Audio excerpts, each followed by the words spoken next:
रायकेला रथों के हैं भैया। अच्छा। और वहाँ गैया चराथों में है और बरदिहाओं में है। कट्टा घर के गाँव है तो वहाँ कम से कम 70-75 घर है। 70-75 घर है। हाँ। बढ़िया सीन वाला कोई जगह। सीन निकालने का सिरपुर जगह है। सिरपुर। हाँ। तो हम लोग का जो नेक्स्ट डेस्टिनेशन है वो सिरपुर है। आप लोग को लेके सिरपुर घुमाता हूँ आज हम लोग सिरपुर को एक्सप्लोर करेंगे। ठीक है भैया? ठीक है भैया। अच्छा,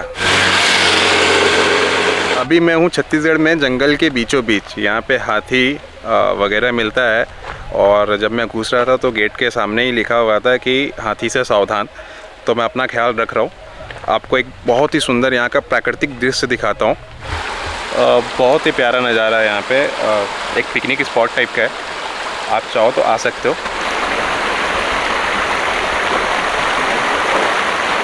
एक्चुअली मैं अभी हूँ जंगल के बीचों बीच और आपको पानी कलकलाहट की आवाज़ आ रही होगी। यहाँ पे कोडार डैम है जिसका पानी यहाँ से बहते हुए निकल रहा था और यहाँ के लोकल लोग से मैं पूछ के आया तो उन्होंने कहा कि बहुत अच्छा स्पॉट है भैया, पिकनिक स्पॉट, आप जाके एक बार देख लो। तो मैं यहाँ पे आया हुआ था। बहुत ही मनोरम दृश्य है यहाँ पे। और छत्तीसगढ़ की यही खासियत है कि आपको प्राकृतिक सुंदरता जो है छत्तीसगढ़ के हर ज़िले में आपको देखने को मिलेगी। यहाँ के लोकल से भी मैं बात करने की कोशिश करूँगा। चलते हैं, फिर इसके बाद सिरपुर निकलते हैं। एक्चुअली आप जब सिरपुर के लिए आप जाएंगे तो बीच रास्ते में ही मोड़ मिलता है। एग्जैक्ट पता जो है वो मैं भी नहीं बता पाऊँगा क्योंकि यहाँ के लोकल से पूछ के ही मैं यहाँ पे पहुँचा हूँ। अगर आपको यहाँ पे आना है, अगर पिकनिक स्पॉट की तरह है यहाँ पे जगह, अगर यहाँ पे आना है तो भाई से मैं एड्रेस पूछ रहा हूँ। भाई आपको यहाँ के लोकल से बताएंगे। बता पाए यहाँ पे कैसे आना है?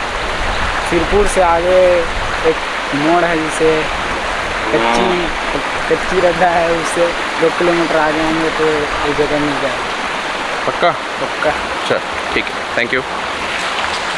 आई होप कि आपको समझ में नहीं आया होगा, वो थोड़ा घबरा रहा था तो जितना बताया ठीक है।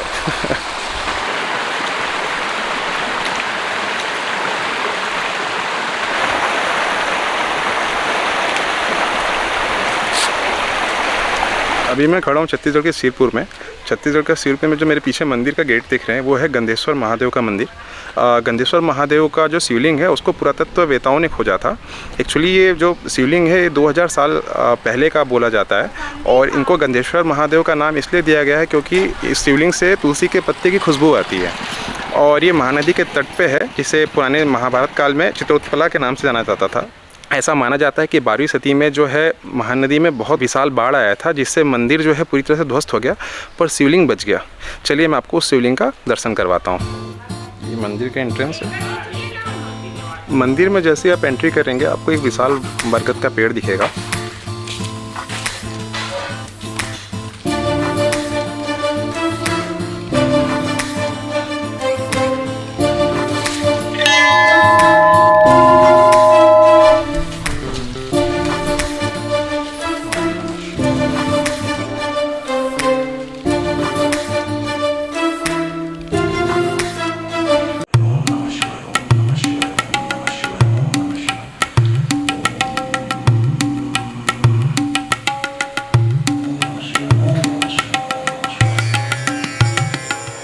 तो मेरे गंधेश्वर महादेव के जो हैं दर्शन हो गए और यहाँ पे जो शिवलिंग है ये आपको मैं बता चुका हूँ कि 2000 साल पुरानी है और इसे पुरातत्ववेताओं ने खोजा था और ऐसा माना जाता है कि जो शिवलिंग है इसका निर्माण जो हुआ है 12 ज्योतिर्लिंग वाले जो पत्थर होता है ना उससे किया गया था 2000 साल से, जो कि सुरक्षित है 2000 साल।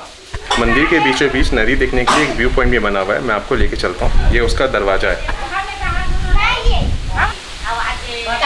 जो मंदिर में व्यू पॉइंट बना हुआ है मैं वहाँ बैठा हुआ हूँ और मंदिर में आने से जो एक सुकून मिलता है उसको मैं बता नहीं पाता कि वो सुकून मैं कैसे बयां कर पाऊँ।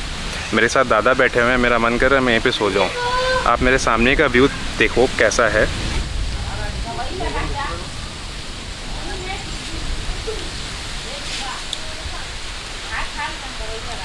जिसका व्यू देखा आपने अभी वो मंदिर के सामने महानदी का व्यू है और यहाँ पे इतना प्यारा हवा बह रहा है कि मैं यहाँ के जो शांति है, यहाँ का जो ठंडक है उसको मैं बता ही नहीं सकता कि कैसे मैं उसको बयां करूँ। हम लोग आ गए हैं सिरपुर, जहाँ पे मौजूद है लाल ईंटों से बना ताजमहल। जो मगध की राजकुमारी वाष्टा थी उनका शादी यहाँ के राजा हर्षगुप्त से हुआ था और उनकी अकाल मृत्यु हो जाती है तो उनके याद में 600 ईस्वी में इस मंदिर का निर्माण कराया था। लाल ईंटों से बना दुनिया का ये पहला मंदिर है और इसे लक्ष्मण मंदिर के नाम से जाना जाता है। परंतु इसके मंदिर के गर्भगृह में जो हैं वो भगवान विष्णु की प्रतिमा है, क्योंकि रानी वाष्टा जो थी वो बौद्ध थी, हर्षगुप्त जो थे वो वैष्णव थे, तो अपने पति के याद में बनाया, इसलिए यहाँ पे विष्णु भगवान का जो पूजा किया जाता है। एक्चुअली इस मंदिर को मैं जब वीडियो में देखा तो मुझे उतना भव्य प्रतीत नहीं हुआ, पर मैं जब सामने से देख रहा हूँ तो बहुत ही ज़्यादा भव्य है। इसका कैंपस आप देख सकते हैं, बहुत ही ज़्यादा भव्य है। मैं आपको इसका कैंपस दिखाता हूँ, मज़ा आ जाएगा देख के। वो है लक्ष्मण मंदिर। यहाँ पे आप आएंगे तो आपको टिकट देना पड़ेगा। टिकट का शुल्क है 25 रुपये। वीडियो बनाएंगे तो उसका भी शुल्क है 25 रुपये। और मैं अभी लक्ष्मण मंदिर के जस्ट सामने खड़ा हूँ, आपको चलिए दर्शन कराता हूँ।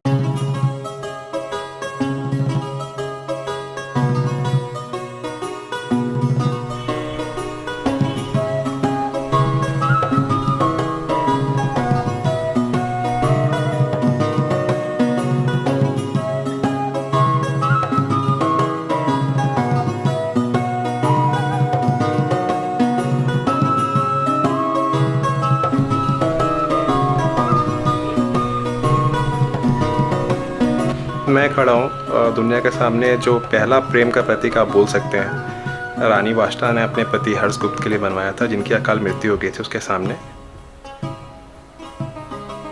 एक जो आपको मूर्ति दिख रही थी जिसमें एक अवतार बैठे हुए हैं, जिनके ऊपर शेष नाग है, जिन जो फन फैलाए बैठा हुआ है, वो एक्चुअली लक्ष्मण जी हैं, जिनके नाम पे इस मंदिर का नाम पड़ा है। इस मंदिर के दरवाजे पे भगवान विष्णु के सारे 10 जो भी उनके अवतार थे उनको उकेरित किया गया आज से 1500 साल पहले, जो कि आज भी सुरक्षित है।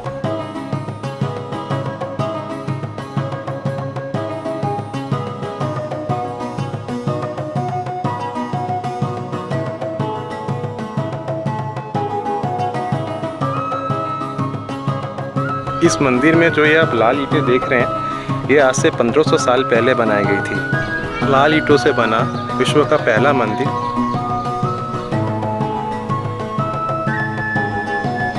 ऐसा माना जाता है कि 12वीं शताब्दी में श्रीपुर में बहुत ही विशाल भूकंप आया था, जिससे पूरा शहर तहस नहस हो गया, पर यह मंदिर सुरक्षित रहा। उसके बाद बोला जाता है कि महानदी में बहुत ही भयंकर बाढ़ आया था, उसके बाद भी ये मंदिर सुरक्षित रहा। और ये मंदिर आज आपके सामने इस हालात में है, जिसे मैं आपके सामने प्रस्तुत कर रहा हूँ अपने YouTube के माध्यम से।